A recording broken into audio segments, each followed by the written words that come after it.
ลาฝากหัวใจไปน้ำฟ้าฝากคำเว้าคำจาไปละเจ้ามือเข้าแต่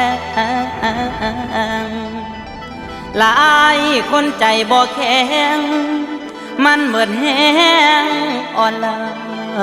ไปละเจ้าก็บ่ไหวยานอดใจบ่ได้เป็นลมใส่ให้คนห้ามฮอดมือแต่งคนงามอ้ายสั่งคำมานำฟ้า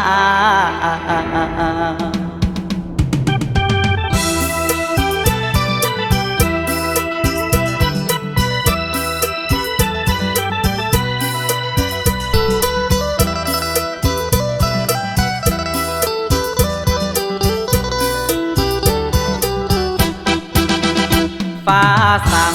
เมื่อวันที่น้องนางแต่งเหมือนนำข่าวมาแจ้งให้พี่รู้ความเป็นไปได้ยินข่าวฟ้าอยากบากหน้ามาไว้พรชัยแต่ไม่อาจแข็งใจเข้าไปร่วมงานวิวาจิตใจสลายร่างกายพี่แทบสลบเมื่อความรักเราต้องจบประสบพายุน้ำตามีมือที่สามมาชิงน้องไปวิวาเขามาทีหลังเมื่อกว่าพี่จำต้องลาคนดี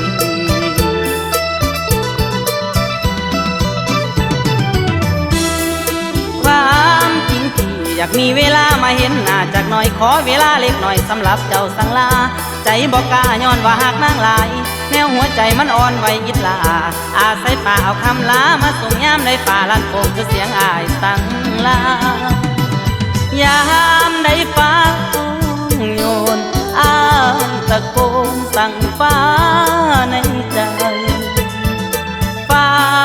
เอ่ยฟ้าโปรดช่วยนำพาคำลาของอายไปรวมผูกแขนด้วยชา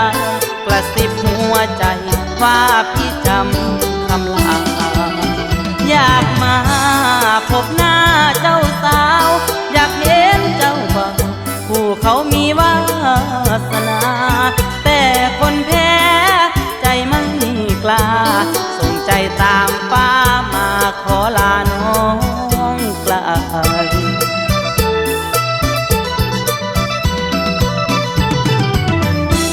ย่ำใดนางได้ยินเสียงป่า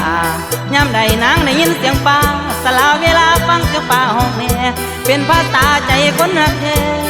คนแพ้แค่รักเธอหลงละเมื่อละฝากรวนคำฝากถ้อยคำละอำลามาให้